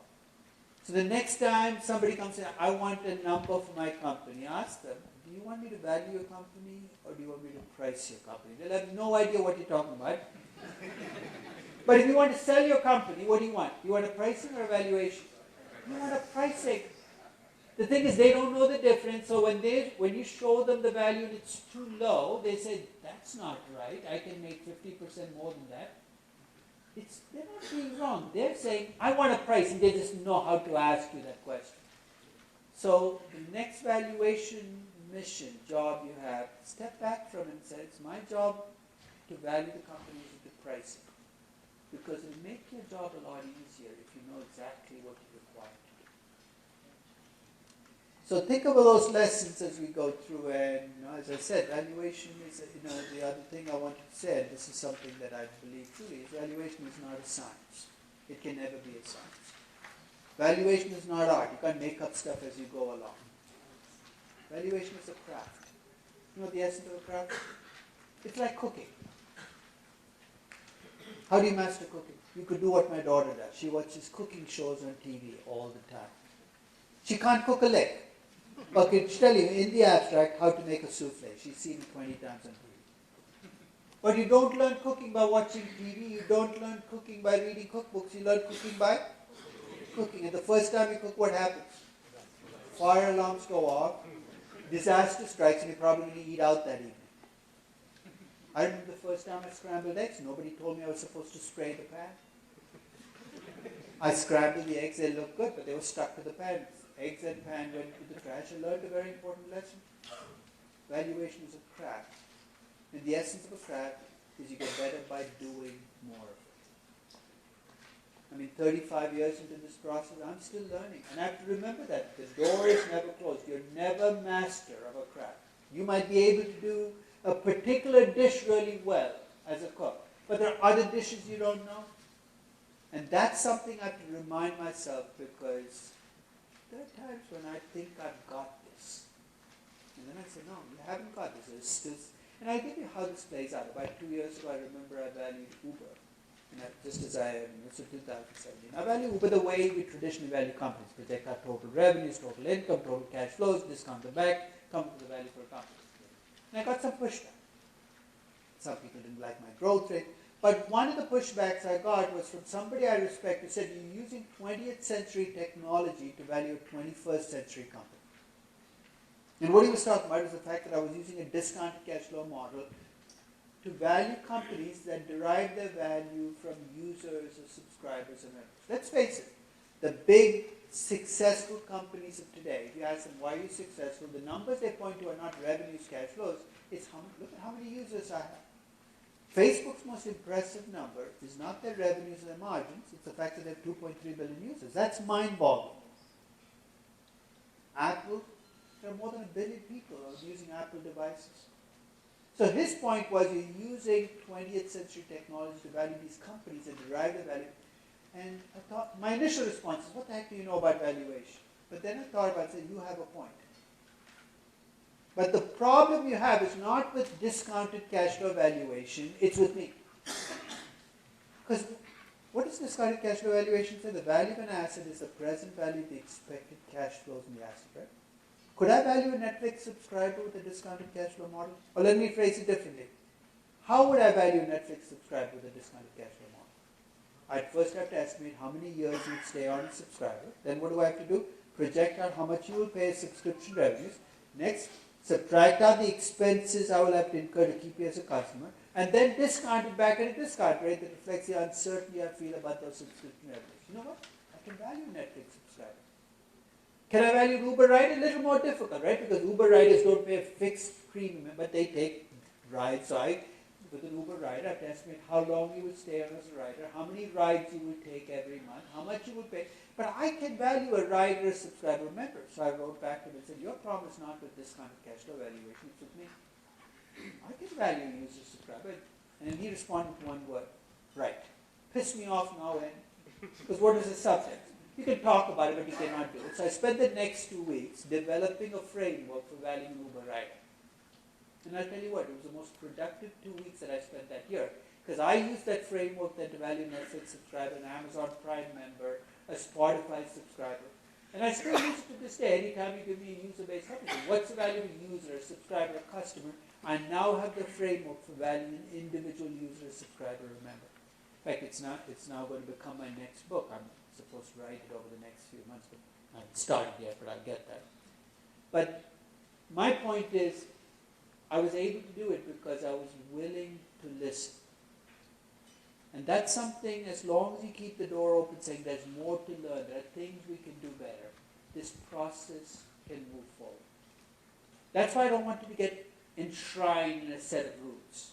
Because you know what's going to happen? Those rules are going to become outdated sooner rather than later, and we're still going to be driven by the rules.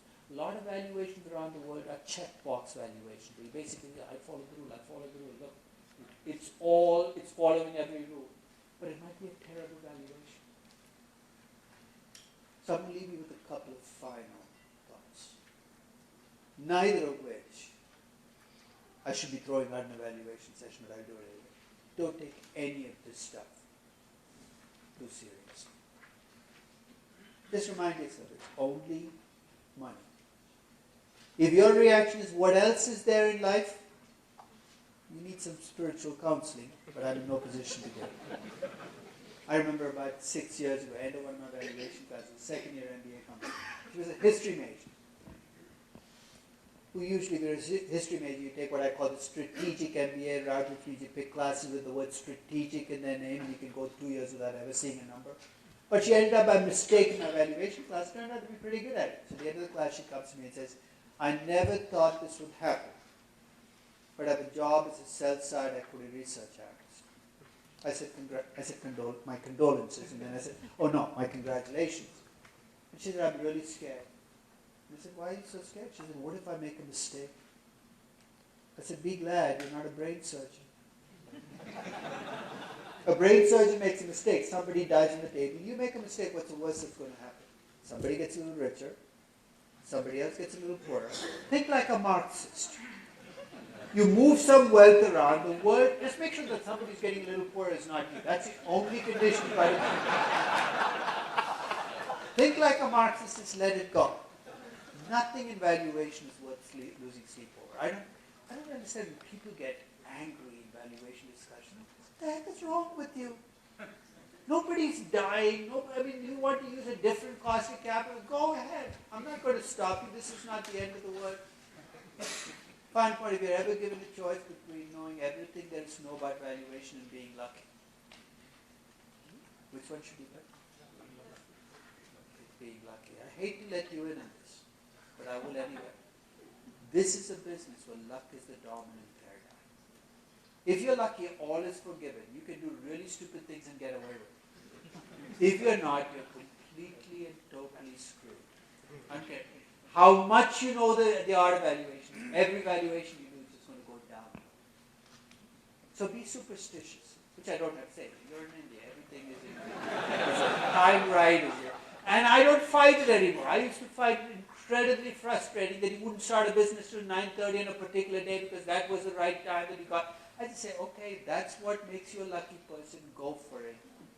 Because luck is the dominant paradigm of this business. So maybe you should visit a shrine tomorrow and offer to roll around if your valuations turn out to be right, or a mosque, or whatever you need to do to get that. You want to be on the right side of lucky, because that's such a dominant factor in what ends up happening that you don't control it. But that's about it. Thank you very much for being here. And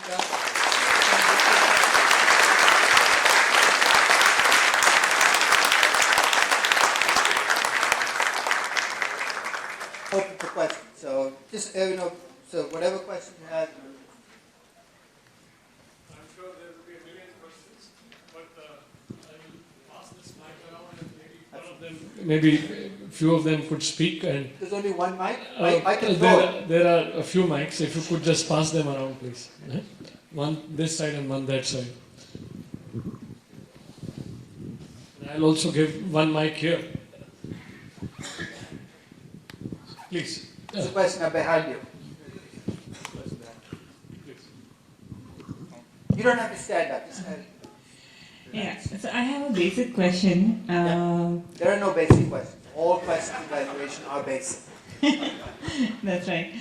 So, when we look at a terminal growth in a country like India, where we have a much higher risk-free rate, although whatever is said and done, Can I rephrase the question? When you value a company in Indian rupees, because in a Indian sense, rupees, yes, in Indian so much rupees. higher inflation rate. Yes, with much higher inflation rate, but because there is always a kind of a set mindset in a way to say that the growth should be only up to say 5% or 6%, and if I'm taking a There risk, are no absolutes with growth rates. I'll tell you my rule for growth rate. You know what I use as my proxy for how high my growth rate in my terminal value can be? I use my risk-free rate. And I'll tell you one of the problems in India is, if you think about the risk-free rate in rupees, what's happened over the last 20 years? For those of you who were doing valuations 20 years ago, think of what the base rate was, right? 18, 20, 16%. Think of how that number has drifted down over time. So one of the problems is when numbers drift down over time, your frame, you know there's studies that show that your frame of reference on what's normal is formed between the ages of 30 and 35. What I mean by that is what you observed as interest rates then is what you think is a normal rate. You see where I'm going next? In countries where you've had a drift down in rates, people are still stuck with numbers that reflect a different point in time and a different interest rate. I think it's tough to let go. And as a consequence, you can end up with... So that's one of the reasons I push for this new rule of, rather than you think about what a normal growth rate should be, look at your own risk-free rate. If it's down to 5%, the highest growth rate you can end up using in your terminal value is 5%. If it's down to 3%, you can use only 3%. If it's down to 1%, guess what? You can use only 1%. So that's not fair. Only a 1% growth rate. Well, remember, the 1% risk-free rate also brings your discount rate down. You wanted that good stuff. Guess what? It comes with bad stuff. So by connecting growth rates to risk-free rates, I kind of avoided the issue of what's a normal growth rate, right? Because it kind of adjusts, and the currency is fixed already in that. If I value Infosys in US dollars, my risk-free rate is only 2%. The most I can use as my growth rate is 2%. If I value Infosys on the same day in rupees, my risk-free rate might be 5%. My growth rate can also be 5%. Connecting the growth rate to the risk-free rate makes valuations more consistent. But you're right. Frames of reference can get in the way because you think about what's normal, what you used to use, and you try to keep using it, you're going to get into some serious trouble as the market shifts. How about deflating economies? I'm sorry, what? How about deflating economies? Well, you can have a negative risk-free rate and a negative growth rate. So when I valued a Swiss company last month, guess what I did? I used a negative risk-free rate, which was good because it brought their cost of capital down. But when I got to my terminal value calculation, I gave them a minus 0.5% growth rate. Every person in the room bitched and moaned. So that's terrible. You know what? It worked out because that minus 0.5% risk-free rate runs into a cost of capital of about 3.5 or 4%. Their terminal value is actually pretty healthy. But the growth rate I used was constrained by the fact that the risk-free rate was negative. There's a message in the risk-free rate about future growth that I cannot ignore when I do my growth rate for the company. If you're in an economy with negative risk-free rates, it's going to be really difficult for you to grow in the long term. And that's the message I'm getting from the bond market, and I'm building into your growth rate assumption. You know you can do terminal value calculations with negative growth rate in perpetuity. Saying, what does that mean? Your company actually peaks in your 5 or your 10 and gets smaller over time. It's completely, in fact, it's more natural for that to happen than to do what we do with every company, which is keep it growing forever. I mean, if every company did what we did in discounted cash flow valuations and grows at 4% a year forever, there wouldn't be room for all these companies in the economy. The reality is companies grow and they shrink, and we should be open to the possibility that growth rates will be negative at some point in time. If ITC becomes a pure cigarette company, guess what? Its growth rate will be negative over time. And I'm okay with that. In fact, their value would be higher if they end up just returning the cash flows back and becoming this cash. Essentially, it's a company that's going to shrink over time. But somehow we built this notion that companies should not shrink. That's a bad thing. Companies age at some point in time. It's time to go. Companies are legal entities, and the reason for your existence goes away. You basically become smaller, and over time you need to disappear. And that's what we're building into the negative growth rate in terms of In that. such cases, wouldn't it be more prudent to say that the terminal value is zero and stop the cash flows till that rate, rather than say that it will grow negatively? I mean, it can't grow negatively. Right? But if you put in a, would you think you'll get a lower value if you put a zero growth rate? Or a higher value? Tell me what you think will happen if you put a zero growth rate. High terminal value. Do you think so? I don't think so. And here's why. When you put a negative growth rate, what are you doing? You're essentially, you're actually going to get cash flows that exceed your earnings. Yeah. So what you will get is a negative growth rate, but you'll also get much higher cash flows because the company over time will then shrink. So there's nothing that makes your terminal value an automatic plus or minus when you increase. That's why when you go from the 0 to 2% growth rate, your terminal value could increase, decrease, or do nothing depending on how much you have to reinvest to get that 2%. So when you're in a bad business, guess what? It's better to have a minus 5% growth rate than a 0% growth rate. Because what does a 0% growth rate mean for a cigarette company? You're trying to sell cigarettes at lower and lower prices so that you can get the revenues to deliver that growth rate. It might not be a great strategy in terms of creating value for your company. So the growth rate in terminal value is a number, but it's not as critical as people make it out to be because there's an offsetting effect on the reinvestment in the company that can kind of balance things out. Yes? Yeah. A slightly technical question here, thank you. There are certain classes of business where the historical beta, be it for 2 years, 3 years, 5 years, will always be less than 1. So energy companies, dairy companies, for example. Can the forward-looking beta for these kind of companies be considered in line and sync with the past beta? Or should they always be more than 1? So basically you've done a historical beta for companies in a sector, and those betas are less than 1 or more than 1? Yes, the historical betas are less than 1. You're asking me, is there a scenario where a sector where betas have been negative in the past can have betas higher than 1 in the future? I guess so, unless if something fundamental has changed. Think of what drives betas. Betas are driven by 3 things. One is how discretionary is your product or service. Second, what are your fixed costs? Third, how much have you borrowed? One scenario where betas going forward can be much higher than the past is where leverage has increased as a sector. Oil companies, for instance, if you look at what's happened over the last 5 years, as the oil price have gone down, the debt ratios have increased for a very simple reason. The equity is worth less, the debt remains the same, your debt ratios go up. Going forward, that the betas I should be using should be reflecting the much higher leverage there as companies today. So that's a scenario where your betas could be higher. Here's the second one. The product or service you used to offer used to be a regulated product. So let's say, let's think of the old power companies, the old telecom companies. We had a monopoly, you basically had, I decided to deregulate your market. I let competition come in. Guess what's going to happen going forward? You're going to have a higher beta. Financial service companies in India, for instance, if you open up this market to competition, will have higher betas because they will now face competition for businesses that used to be nice, secure, money-making businesses where everything was predictable. So can it happen? Yes, but something fundamental needs to change for it to happen. And if it happens, I have no qualms about replacing old betas with new ones. Sure, thank you. Yes? Yeah, just wanted to your views on one point. That there's always a debate between a business team and M&A and corporate finance team. Generally, when you're doing an acquisition in maybe, let's say, Europe or US, where the discount rate for target company could be lower, hello, Or higher? or higher, yeah. Now, generally, you tend to take the cost of capital which is required, which is relevant to the target company to value the company in a bidding scenario maybe. But particularly if the acquirer is an Indian company which is a listed company, the corporate finance would come with more, what is their WACC relevant to the same. I'd say fire the corporate finance team on the spot.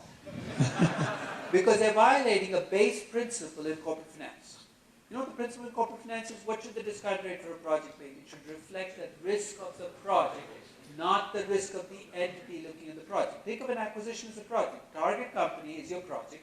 You're acquiring the target company. Guess whose risk drives that discount rate? It should always be the risk of the target company. There's no exception to this rule. So when you see teams argue against it, it's because they're I think the problem is the word cost of capital, right? Because what is it? What do you read? It's either cost of capital. It's a cost of me raising money.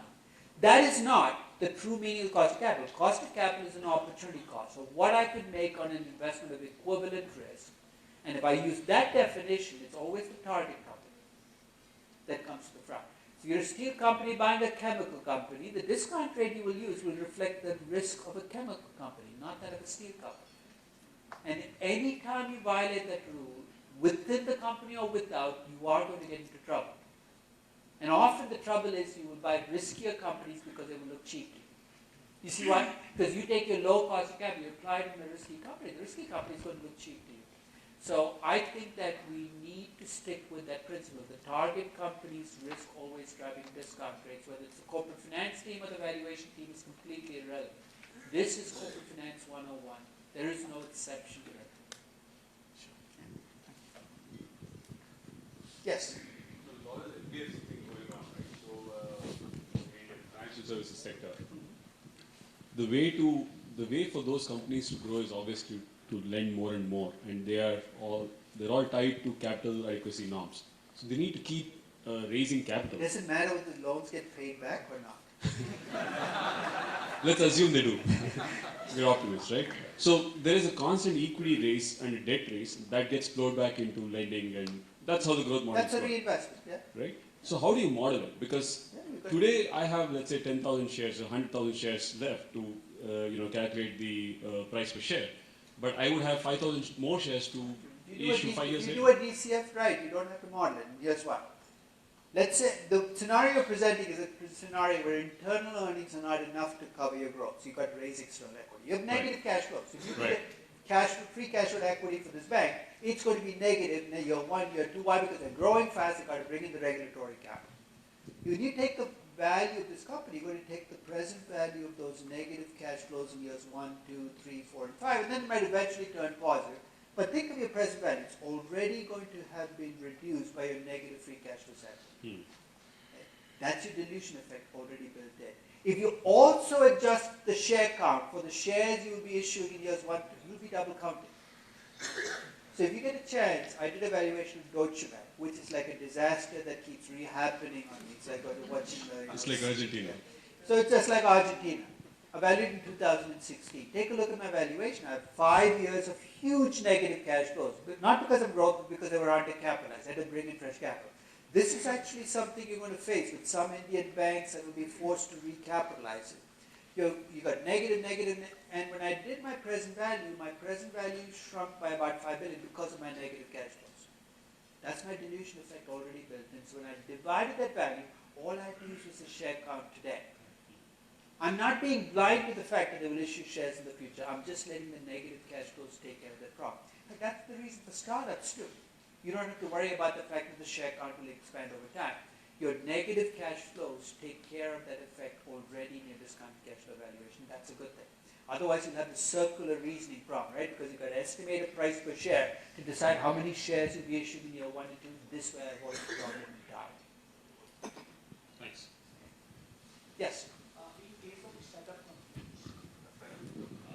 We hardly find any comparable companies, or because these companies are disrupting companies. That's not true. You just have to find the right scaling metric. Like what? Number of users. Yeah, but it's difficult to get the comparable company or listed company in the market. Yeah. Okay. So first, I'm not sure. It depends on your definition of comparable. If you're willing to keep expanding the definition, you will find it. Right? What you're saying is pricing startups is really messy. Guess what? So is valuing startups. Why is it? So it's a messy game, no matter how you play. You can't look for precision. You've got to do the best you can. So in this case, if you give me a user-based company, I might have to go looking at other businesses which are user-based to find comparable companies. But if I look far enough, guess what? I'll always find people do. They come up with the pricing, right? Eventually, there is a price attached to the company. So even if it's the first company in a business, people find a way to get. It might not be the right comparables, but they have to price it based on something. So there's no easy fix to it because it is a young company in a new business. You've got to stretch to find comparables. My question is related to this. Since these if I got the company which are similar or comparable to these, but it's not listed one, how to calculate the beta in this situation? Why does the beta even matter for a startup? It's not even in my top 10 list of things I worry about. For the startup, your bigger worry should be get the market right, you get the margins right, I get the growth right. Cost of capital is not even in my top 10 list. You know what I do when I value young companies? I remember the histogram I showed you of cost of capital across all companies? I go to the 90th percentile, I pick the cost of capital of a risky company, I attach to this young startup, and I move on. I don't want to wrestle with what's the beta for a young company, what will happen to it over time. It's just, life's too short for that. I mean, I'm going to go with the numbers that matter. The young startups focus on the numerator. It's always about getting the cash flows. Just pick a high discount rate, given what the discount rates are across other companies. Use that in evaluation, and if you have the time, you can come back and finesse it. But it's not worth the trouble. Yes? I have a more basic question. Add cash and reduce debt to the free cash flow to arrive at the valuation. No, wait, back up. You do what? Add surplus cash. You add cash and subtract that, yeah. Subtract debt. Now my question is whether I subtract short-term debt, long-term debt, or all type of debt. All interest-bearing debt. Now I have a choice that I can finance by taking credit from the market, and I can take LC, I can take short-term loan from bank. So if I compare two companies, which one is getting financed through LC, letter of credit, second through suppliers, and third by bank finance. So if I use these different barometers, I can arrive at wrong valuation, isn't it? You can get different values, because especially if one of those avenues is offering you credit at a much lower rate than it should. So your suppliers are letting you take 60 days to pay, they're not charging you interest. Guess what? You should use supplier credit. It's like having free debt. You get a higher value, but you're getting a higher value because there's a fundamental friction in the market, right? That different types of debt are being priced inconsistently. Because in a world where they're all priced consistently, it shouldn't matter. I can use short-term debt, long-term debt, I can use bank debt, I can use corporate bonds. I should arrive at the same value. But if different lenders are assessing different amounts of risk in interest rate, and they're not doing it consistently, guess where I should go? I should go where I can raise money at the lowest rate, and my equity value is going to be higher if I do that. And I don't view that as a bad thing. It is what it is. But it will show up only in markets with a wildly different interest rates depending on who's loaning you the money. And you can end up with different equity values. The supplier credit is a little messier because it's non-interest bearing. You know how it shows up? It shows up through your cash flows as working capital. Exactly, that's the problem. It's not a problem, it's a reality, which is you are using debt which doesn't have an explicit interest expense. So you say, why doesn't everybody use supplier credit? There's an implicit interest expense in supplier credit, right? Usually when you use supplier credit, what do you lose? You lose that discount you could have got from the cash. So if I truly wanted to compare the value of a company with and without supplier credit, I'd actually have to look at what my expense would have been if I paid on cash, and my margins would probably have been higher than if I use supplier credit. So I might gain in my cash flows by using supplier credit and working capital, but I would lose in terms of having lower margins because I have to pay more for my cost of goods sold. So even supplier credit is interest bearing. It's just the fact that the interest takes the form of lost discounts, which show up as higher cost of goods sold. So you're right. If I ignore that, it looks like every company should just use supplier credit. Your valuation is always going to look higher because I then hide it in working capital. It increases my cash flow because I'm using supplier credit. I don't subtract out the debt at the end. So I look like my value should always go up with supplier credit. But what I miss with that is that discount that I'm now losing because I'm using supplier credit. That's why in a market where there is some degree of consistency, there should be no easy way to increase your value. You can't just replace bank debt with supplier credit, show me a much higher value, because there's something we're missing when we do that. Okay. So maybe one or two last questions in the interest of dinner, which is hot right now. So You go ahead. Often we come across cash flows which are expressed in some other currency, say US dollar or something, but they are just converted Indian rupees cash flows into with a single currency rate. So we cannot really use the risk-free rate of USD. We should. You can't even use those cash flows. They're Yeah. screwed up, right? So you get what was it said? You take Indian rupee cash flows for the next 10 years and you convert them to dollar cash flows using today's exchange rate, all is lost. Those are still Indian rupee cash flows. They're not dollar cash flows. In fact, if I wanted to convert Indian rupee cash flows to dollar cash flows, what would I need to do? You'll have to establish a parity for all the years. I just use purchasing power parity. Remember I said the driver for differences in currencies is inflation? If the inflation rate in the US is 2%, the inflation rate in India is 4%. I will actually depreciate the rupee by 2% every year and use those forecasted exchange rates. And if I do that, then everything's going to be okay. I'll get consistency. But if I use today's exchange rate, the valuation is going to blow up. Just one short question. There are companies where in the terminal year or the last year, when after that there's a stable growth rate, there is a negative working capital. And this is very typical to certain companies or businesses like, say, retail, where you have credit and But it's unusual. should you be taking a negative working capital in perpetuity? What I look at is the total reinvestment. If you have a reinvestment overall that's negative and you put a positive growth rate, then I have a problem. But if working capital is a negative item and you have some other investment that turns out to be a much bigger positive item, I can live with negative working capital. It makes me uncomfortable because your supply credit accounts payable is going to increase over time in perpetuity. Because the company's balance sheet is also scaling up. And this is the way business is done with negative working capital, using supply credit. I don't see wrong with that. Thank you. Maybe. So, I guess last question then. any last question, please? Yeah, once value is arrived at, Yeah. Since different percentages of equity have different powers attached to them, should we not add a control premium or do a discount? Yeah, voting shares and non-voting shares. Is that what you have? Yeah. Then you should be attaching a higher value to voting shares. And you know how you estimate that premium?